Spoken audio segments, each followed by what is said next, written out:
I would like to welcome you to part 2 of the SWIFT webinar, The Importance of Systematic Screening Using Data to Support School Success. We are so glad that you could join us today, and for those of you who were unable to join us for part 1, you can find that on swiftschools.org on the SWIFT shelf. This is part 2.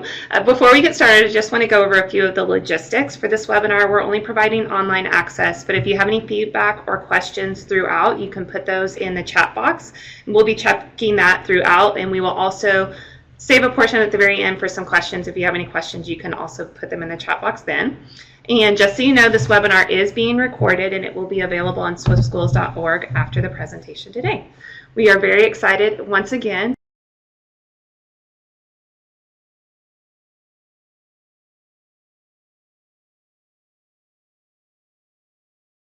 to have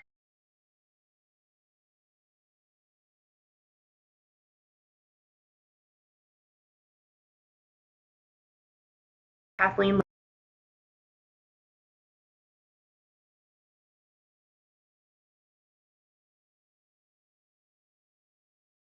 Lane join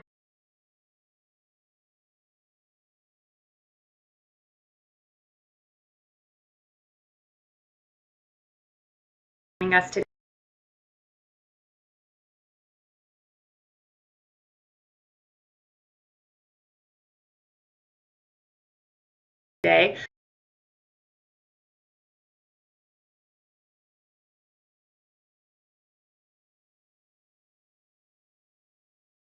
For part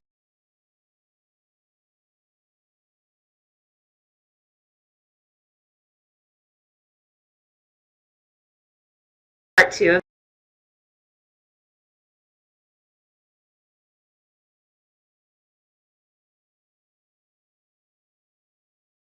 of this webinar.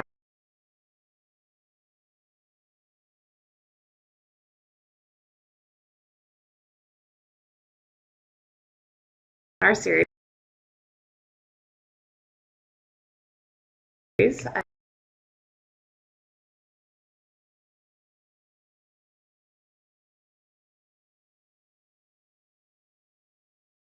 Dr.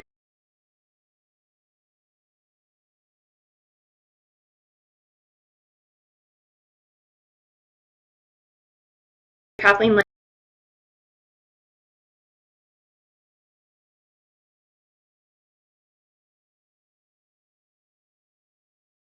Lane is a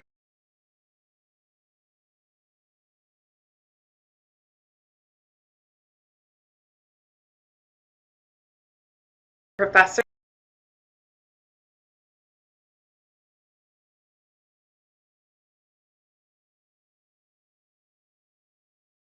in the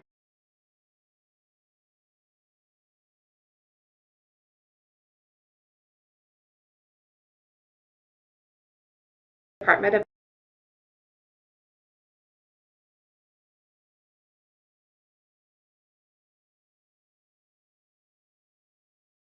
Special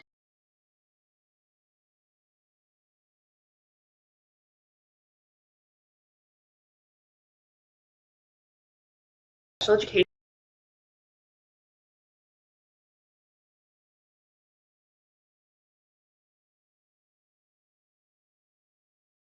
at the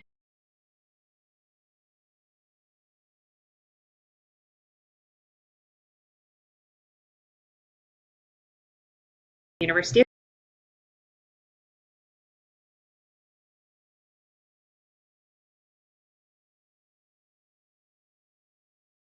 Kansas.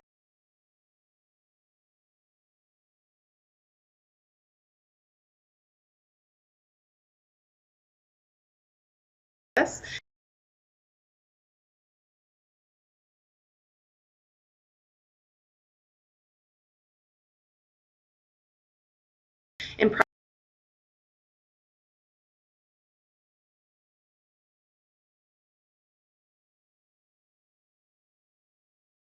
prior to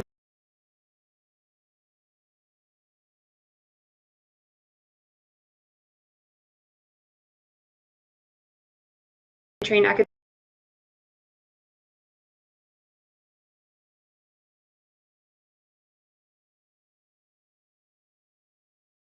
academia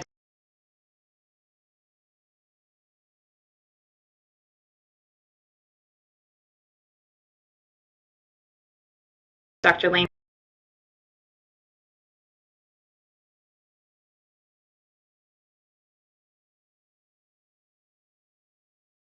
served as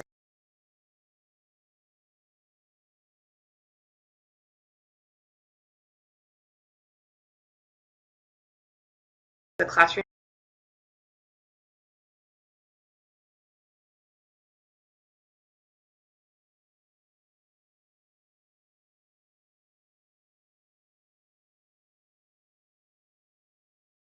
teacher.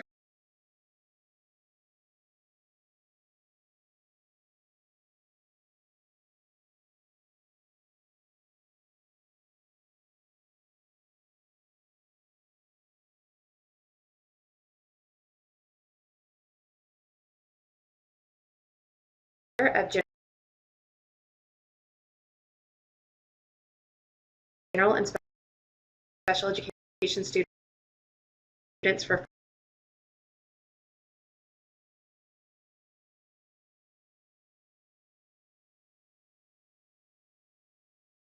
5 years.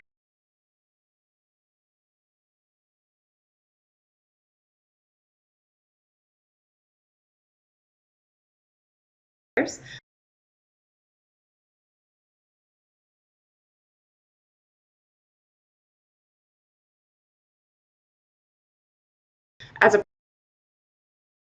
program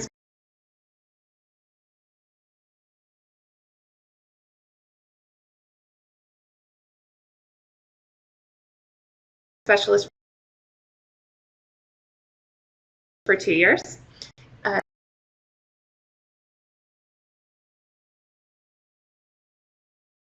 Dr. Lane's research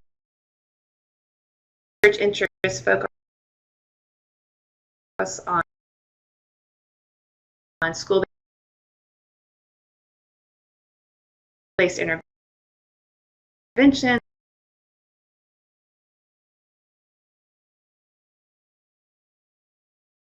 both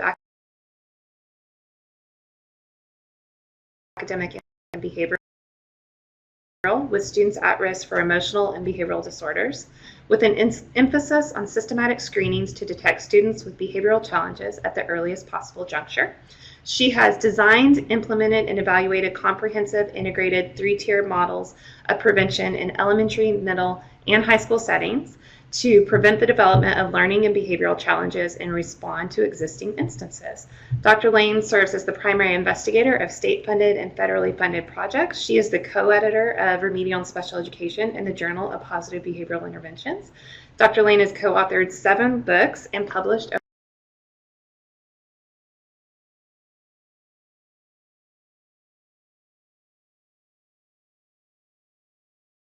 over 150 referee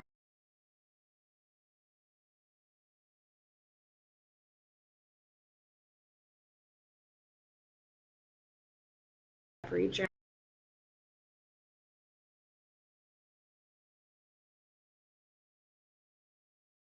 articles and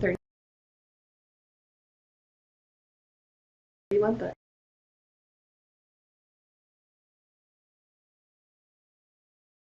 Chapters. And thank you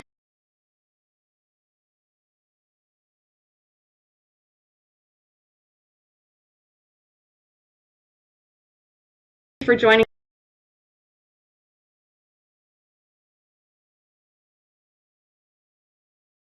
us today. And I'm going to turn it over to Dr. Lane. Thank you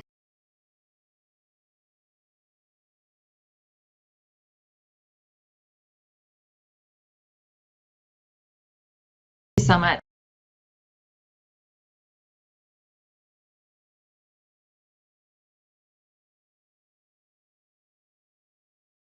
It's a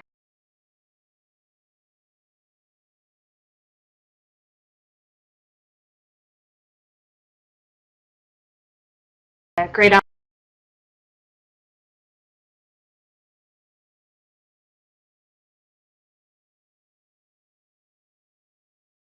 opportunity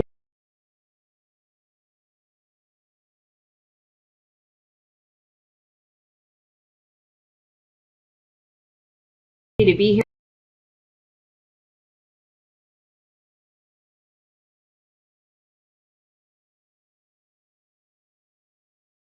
here together.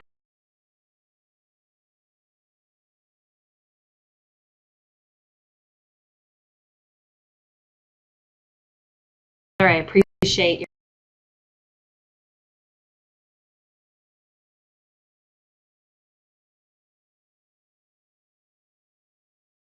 your interest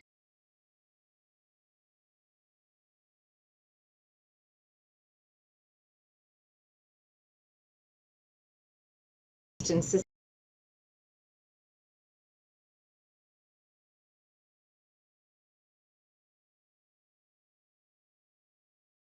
systematic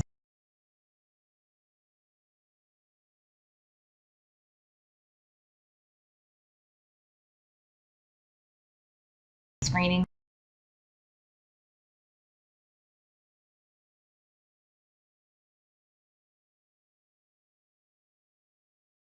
And I'm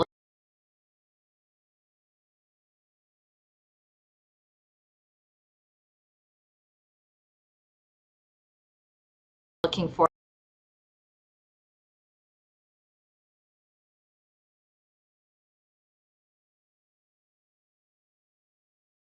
to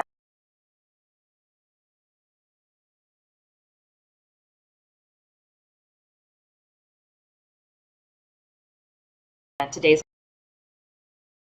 conversation.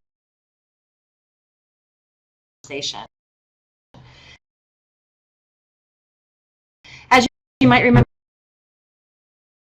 last time,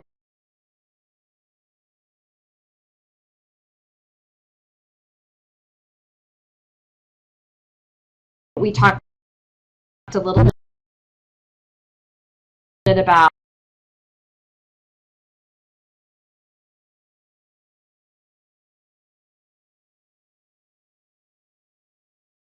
the rationale as to the why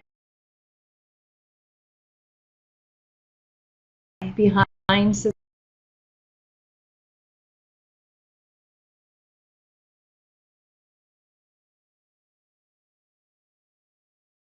systematic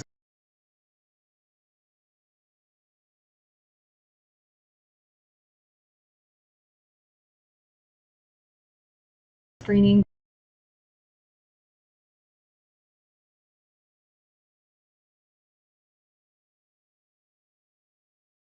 That they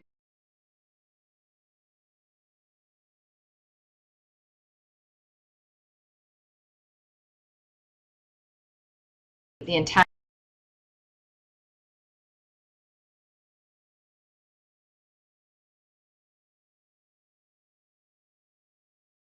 is to look for students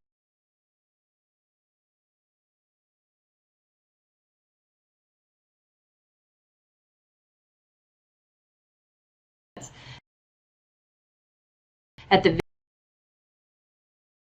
very first sign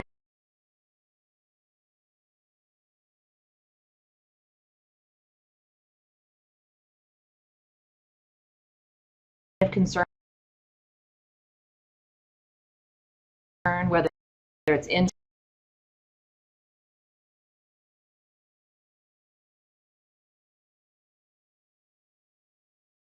internalizing or externalizing.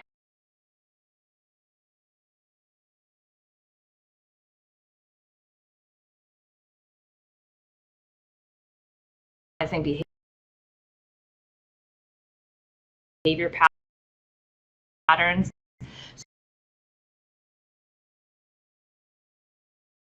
so that we can use that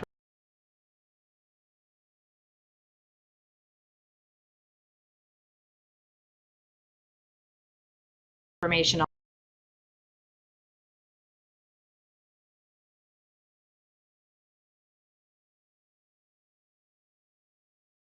along with that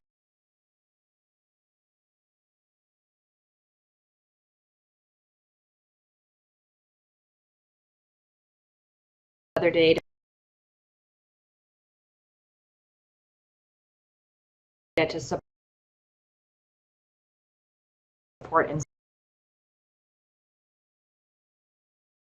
instruction. It's very, very similar to how we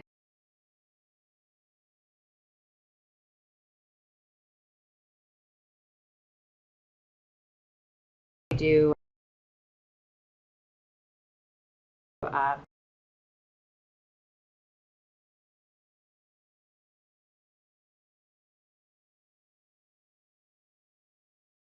systematic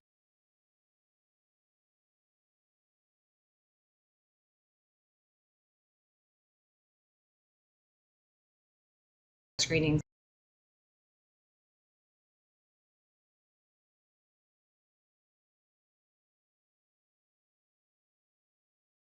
with academics. This is the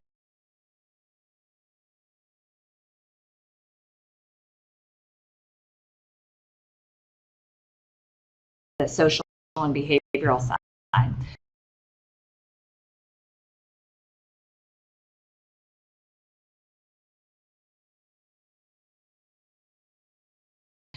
So in part one, we talked about that rationale for screening. We talked about some initial considerations for getting started, such as making sure that you have clearly organized all the available supports in your system at Tier 1 for all, Tier 2 for some, and then Tier 3 for a few. We went through and talked about some important distinctions about how there are no Tier 2 students and no Tier 3 students, but there are students that might have Tier 2 or Tier 3 needs. We also went through last time and talked about a range of systematic screenings, making it clear that we really need to focus on what is the best option for a tool for your school. Thinking about things like what age group of students are you screening, what types of behavior patterns are you looking for, what economically can you afford to sustain, and there definitely are free options. And today we're going to talk about selecting and installing systematic screenings and about how to use those data to inform instruction by connecting kids to supports at each of those levels, as well as how to know when to focus our intervention efforts on empowering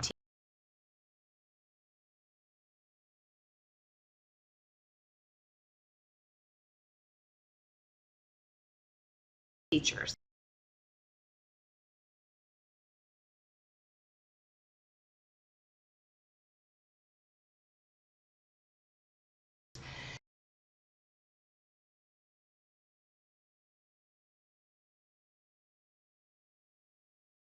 So before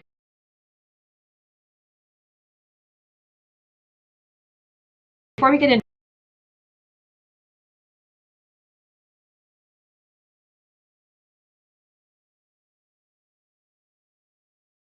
the new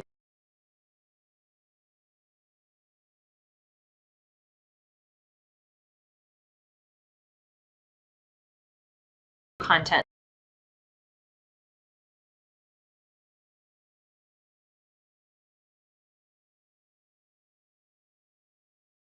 today,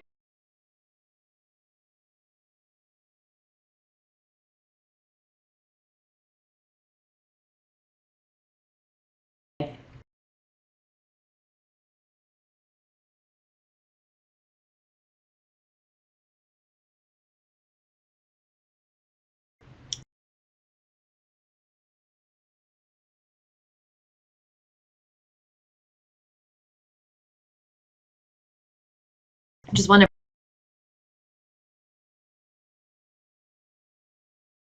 briefly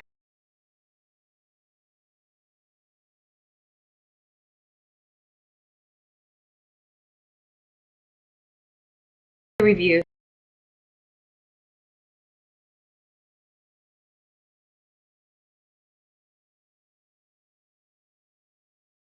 some of the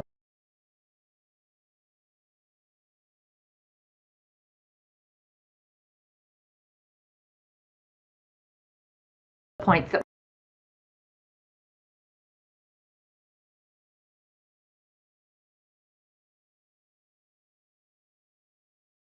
we touched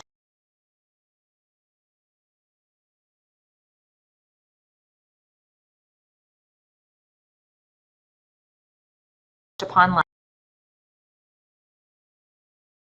last time.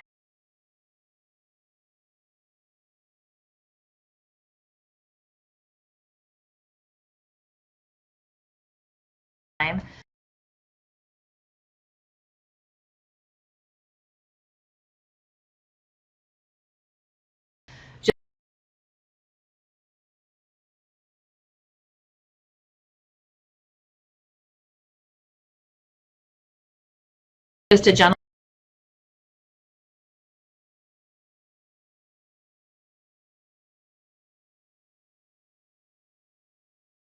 reminder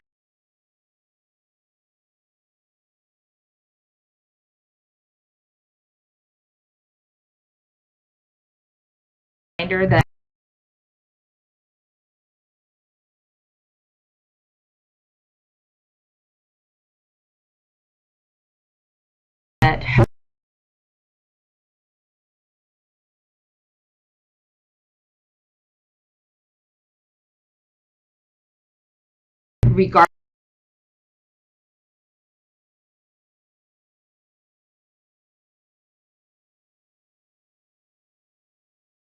regardless of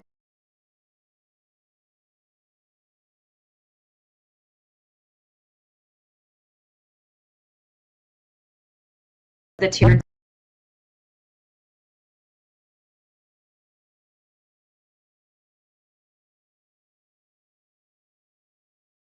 system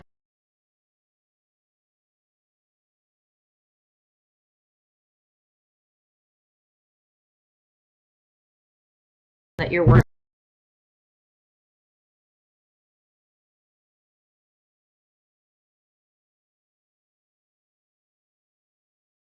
in.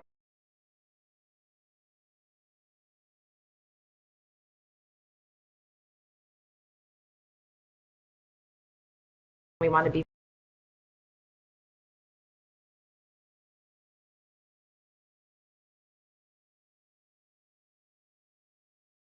very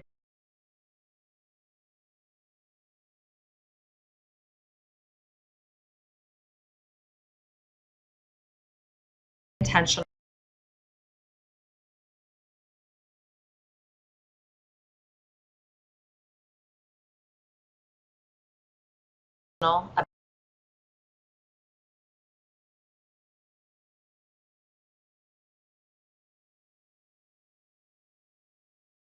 about making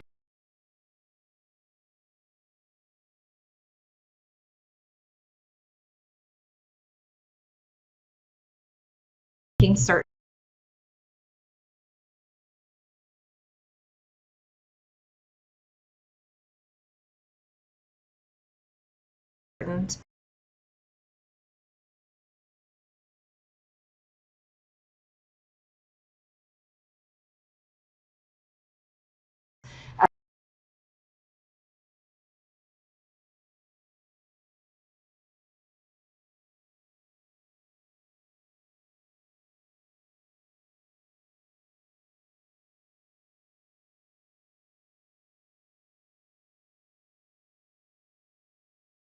of two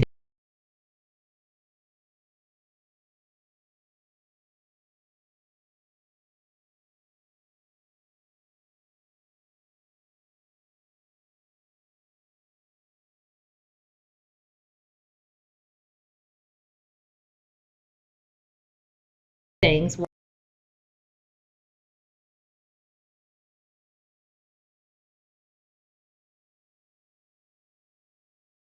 One that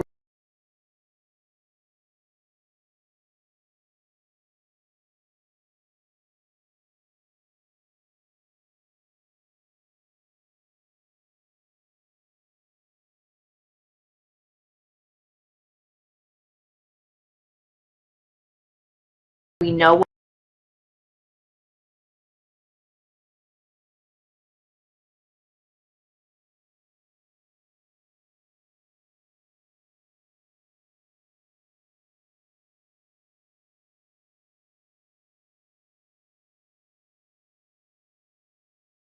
what's happening.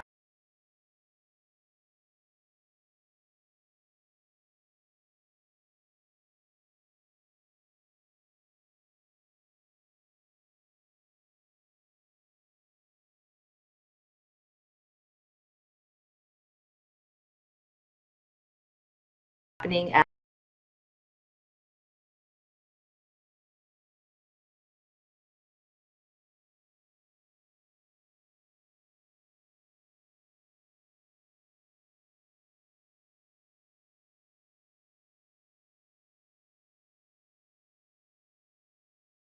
Tier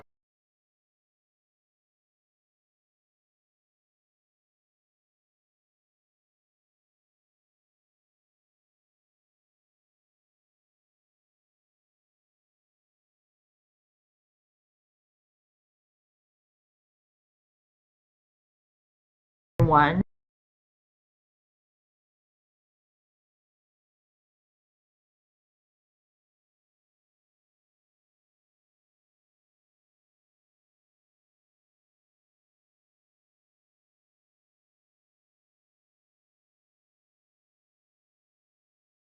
At your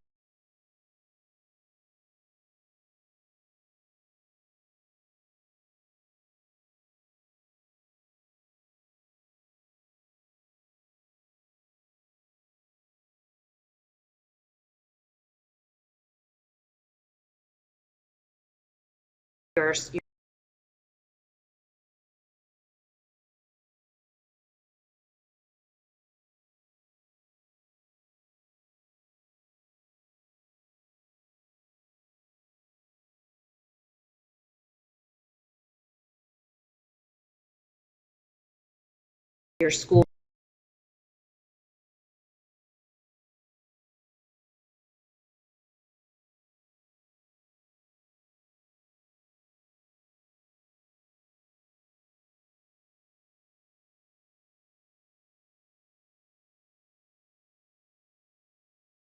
or at your district.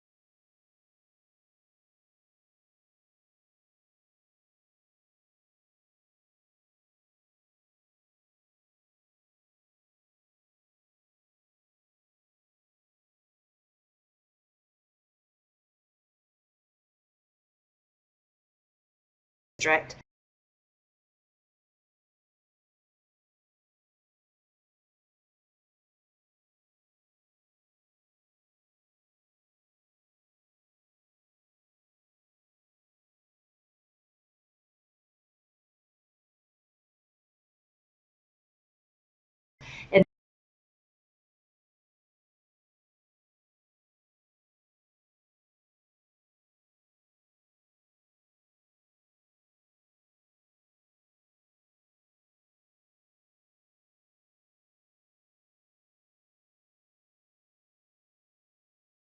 then secondly,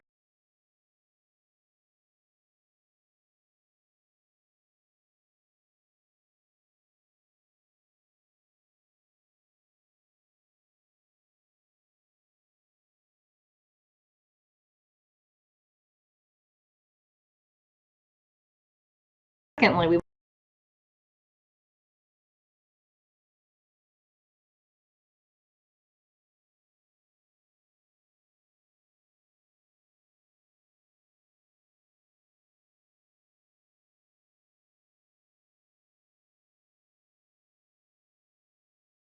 want to make sure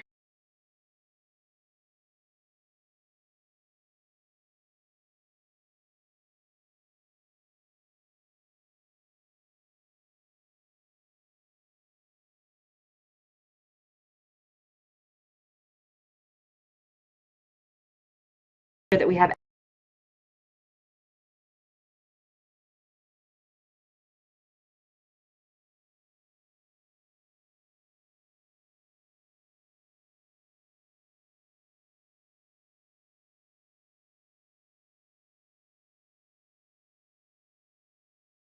accurate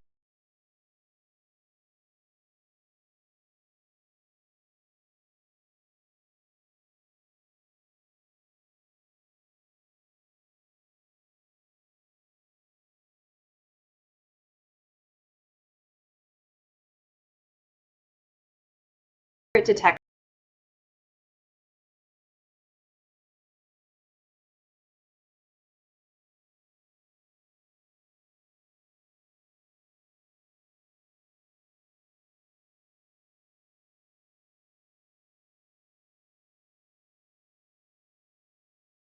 action as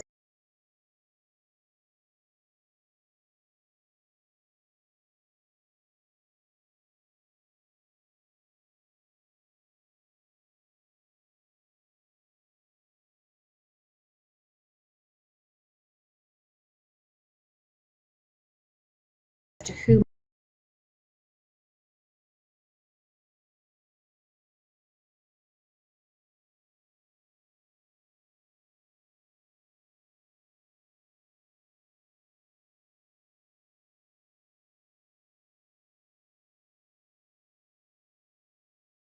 might need more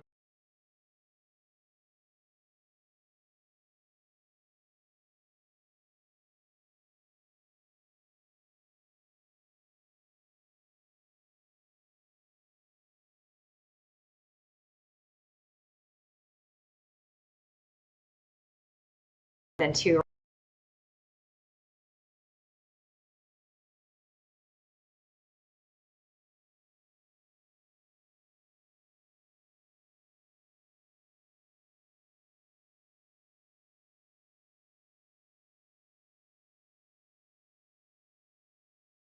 or 1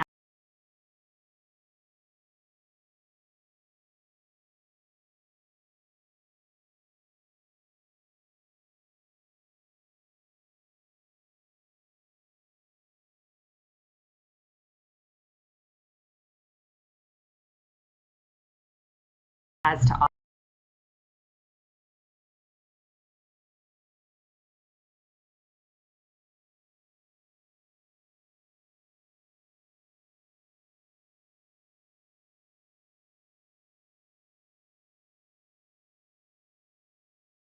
offer.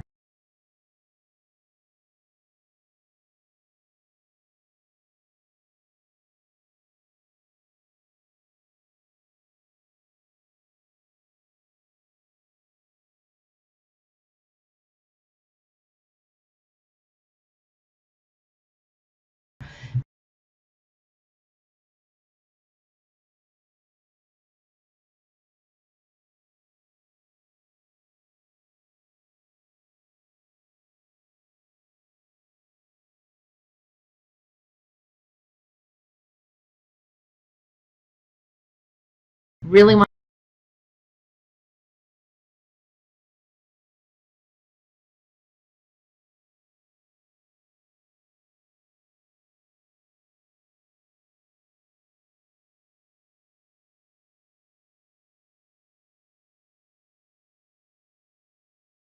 to make it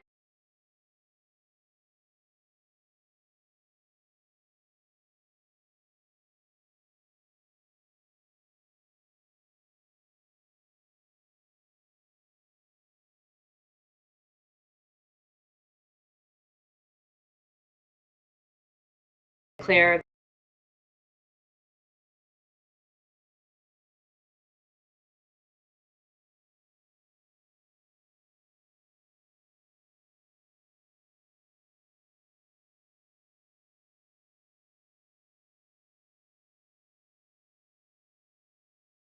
that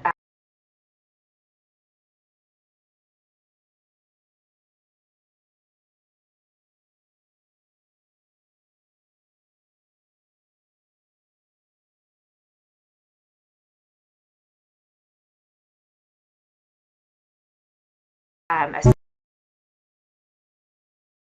student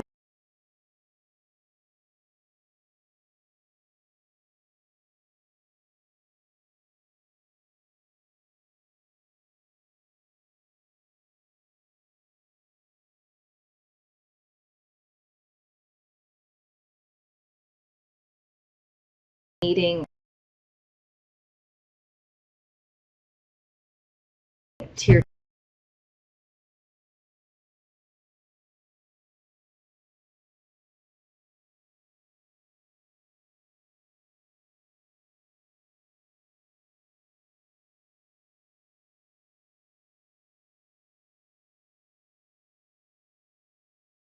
two support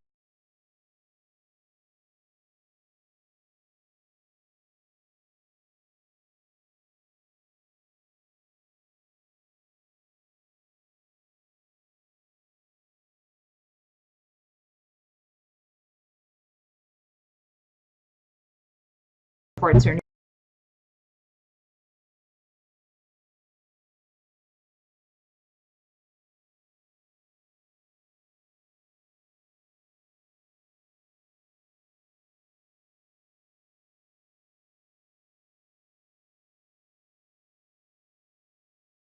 needing tier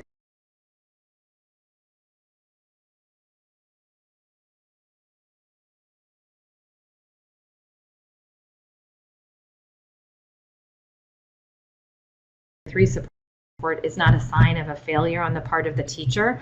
We want to make sure that we understand that non-responsiveness is an expectation. There are going to be some students who need to hear it a different way or have a little bit more dosage or might need to refine some common acquisitions or performance deficits like the can't do and the won't do problems.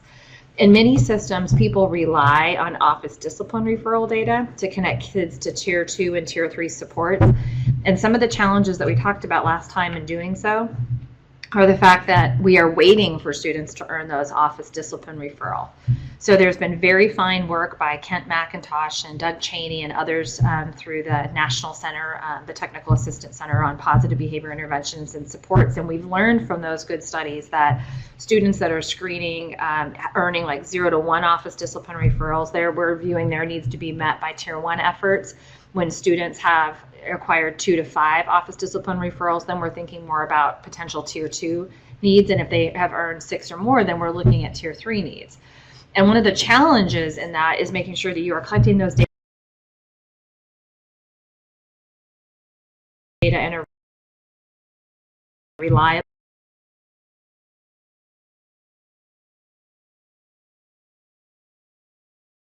and accurate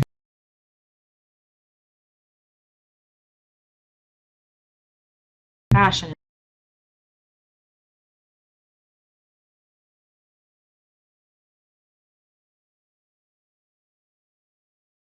And the good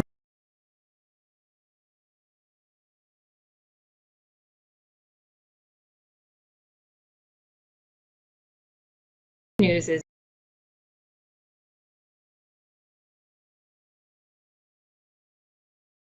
that there are systems such as Succes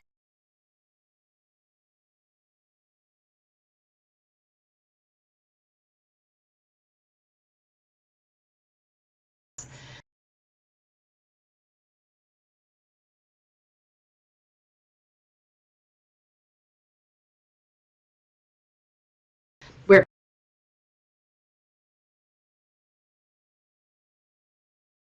people can have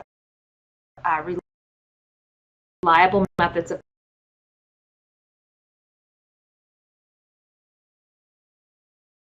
collecting those data and analyzing them to move students through supports. However, many schools are not using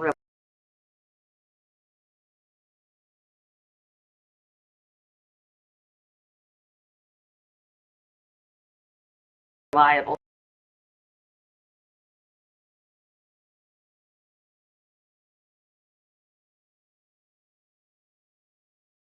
system.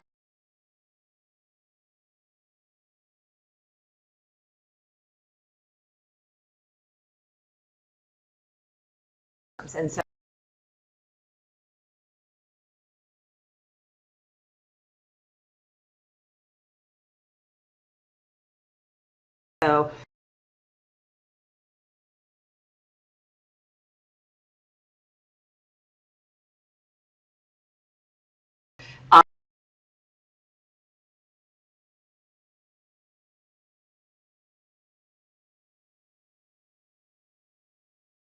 oftentimes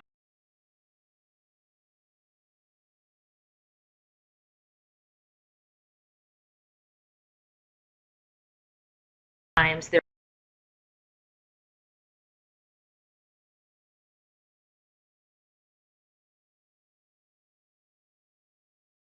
is measure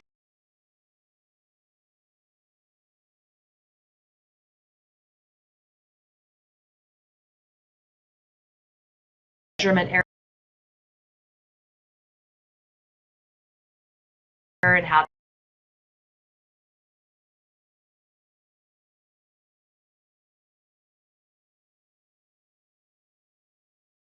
that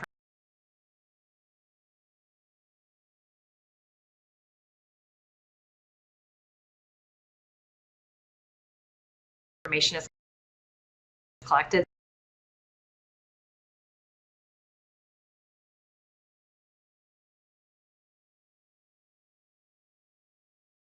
So I might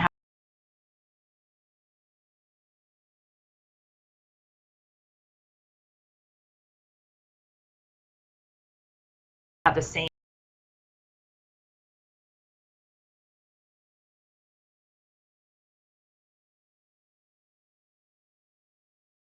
behavior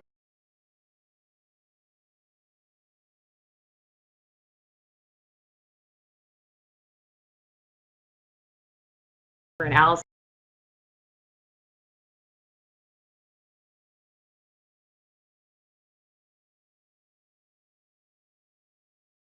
class.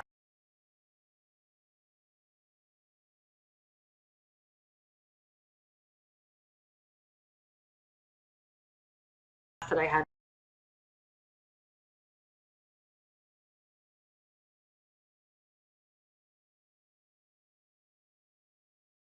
in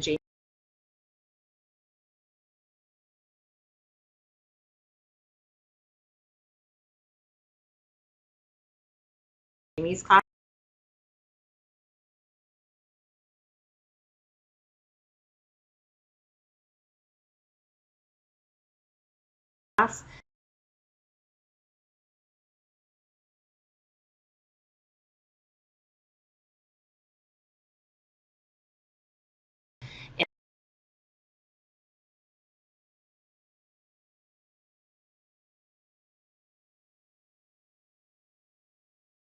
And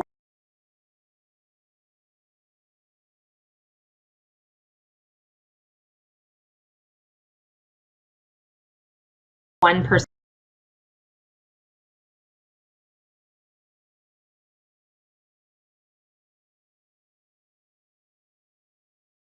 might write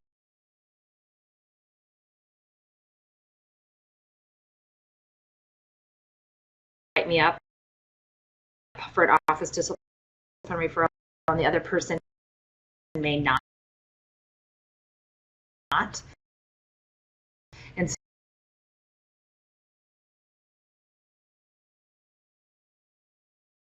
so it's not that my behavior is better in one setting versus another.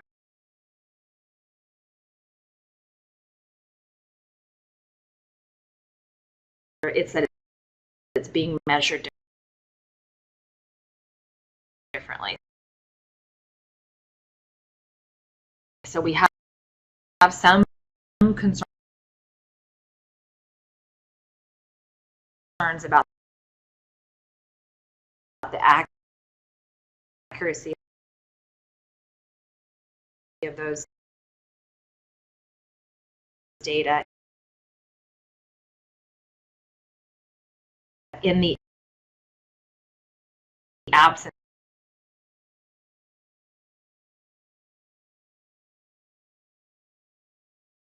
of a really strong system. A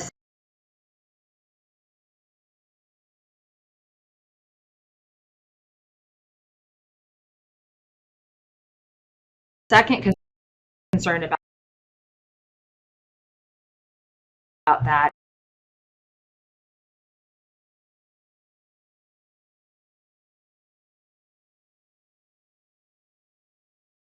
is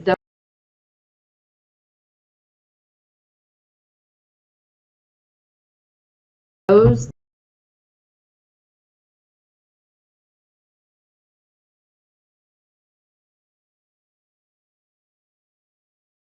data are not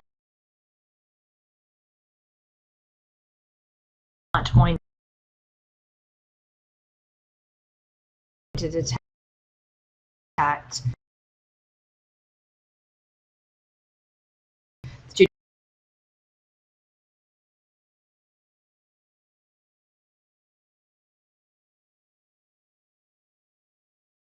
students that have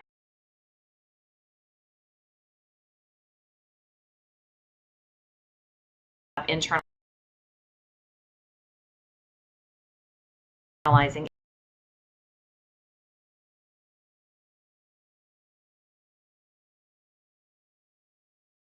issues.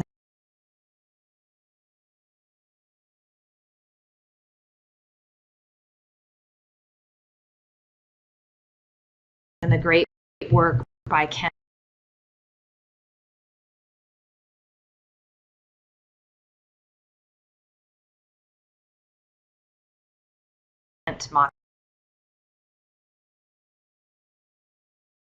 McIntosh at University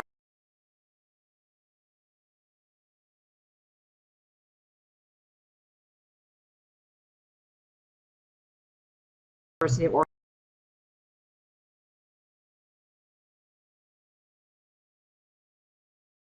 has taught us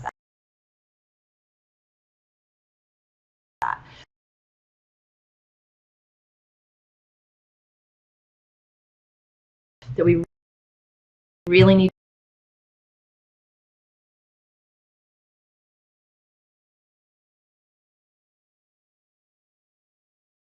to focus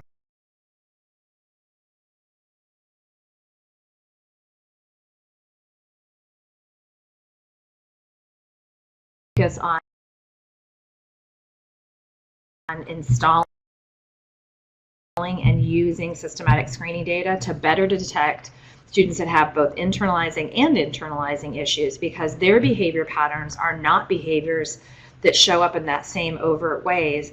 And those are much more internalizing in the sense that it's being anxious, it is feeling shy, it is feeling uncomfortable socially, being afraid of getting things wrong beyond what is considered normative behavior. So by using systematic screenings, we offer not only this accurate detection of students with both major disorders of childhood, then we can also make sure that that's happening systematically 3 times a year. And that's something that we'll talk about today, that we don't want to just screen once at the beginning of the year and once at the end. We really want to have 3 data points in which all students, every single student, those on an IEP and those not, they're getting screened 3 times a year. And whereas academic screenings, the fall time point can happen as soon as students come back. In the behavior screening world, you wait 4 to 6 weeks, depending on the measure that you're using. And that is when the screening happens for the first time. Then we do it again before winter break, which is important because in secondary schools, students will change classes. And so if you were to wait to do the winter screening until after the semester change, then you'd be in a situation where you're asking teachers to complete a screener on students that they might have only had for a couple weeks, and that's certainly not enough time to get to know them. And then the spring screening would happen about 4 to 6 weeks before the end of the year. So in this tiered system that you have, we want to make sure that we have accurate detection as to who needs more. And there's many different benefits. We are being transparent. We are really focusing on our equity work here by making sure that students are considered 3 times a year so that we can meet their needs in terms of academic behavior and social considerations. Another huge part of this is making certain that we know what is happening at Tier 1, because we certainly don't want to be somebody that is saying a student is non-responsive if we don't know what's happening at Tier 1. So treatment integrity of what is happening for academics and behavior and social is key. In some schools, like CI3T schools, they actually have laid out roles and responsibilities as to what is expected in those areas. For example, they might define a 90-minute block of time for math. They might have 135 minutes specified for English and language arts.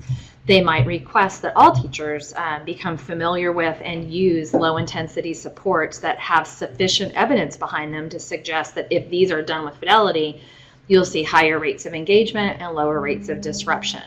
Also in these plans, it's not just teaching the positive behaviors, but there's also a plan for responding when rule infractions do occur. We want to, again, make sure that those are positive and productive and instructional and in no way punitive. We also, in this, want to make sure that people are consistent in how they are responding to behavior, just like we want to make sure that we are consistent in how we are teaching those expectations across multiple settings. And many schools also will select and install a validated social or emotional curriculum at Tier 1 so that we are supporting kids in gaining access to the specific skill sets that they need to have strong mental health and to have strong abilities to become self-determined learners so that they can manage conflict and be prepared to interact well with each other as well as with authority figures. And once Tier 1 is established, we want to make sure there is clarity for all faculty and staff about how do I teach this whole Tier 1 set of requirements, and how do students engage, and what do we need to share with parents and administrators. And then there's a plan for reinforcing these desired experiences for students. So when we talk about using behavior-specific praise, we want to make sure that we are not reinforcing with effusive praise, but we're drawing on the 40-plus years of applied behavior analysis where we've defined expectations for students, we've given them opportunities to practice and receive reinforcement, and then we're giving them feedback. So those tickets that you often see in schools, those are a part of an acknowledgement system to let kids know that they are doing a great job of meeting, not exceeding expectations. And as we move forward in any Tier 1 effort, we're going to want to make sure that it's happening. So that's the fidelity that we were talking about. And we want to make sure that we're getting touch points back from people like social validity so that we can make sure that the major stakeholders are on board with the goals and the procedures and the intended outcomes, because we have learned that what people think about that plan as a whole, like what a faculty or staff as a group thinks, actually predicts how well they do in their first year of implementation. So keeping this in mind, these are regular points of feedback and data that we certainly want to be able to share back so that people understand what is happening at Tier 1, because we absolutely do not want to be somebody that is saying a student is not responding to Tier 1 if we're not certain as to what Tier 1 is happening. And when we talk also about systematic screening, the intent is to use those data. Many schools will make intervention grids, referred to as secondary or Tier 2 intervention grids, and as part of these grids, again, with that goal of supporting equal access and transparency, we want to have a master list of what is available at Tier 2 that are evidence-based practices so that when students do need more than Tier 1 has to offer, we're in a good place to provide it. So we want to start by thinking about our big 5 areas in reading. So thinking about phonemic awareness, thinking about phonology, thinking about vocabulary, and reading fluency and reading comprehension.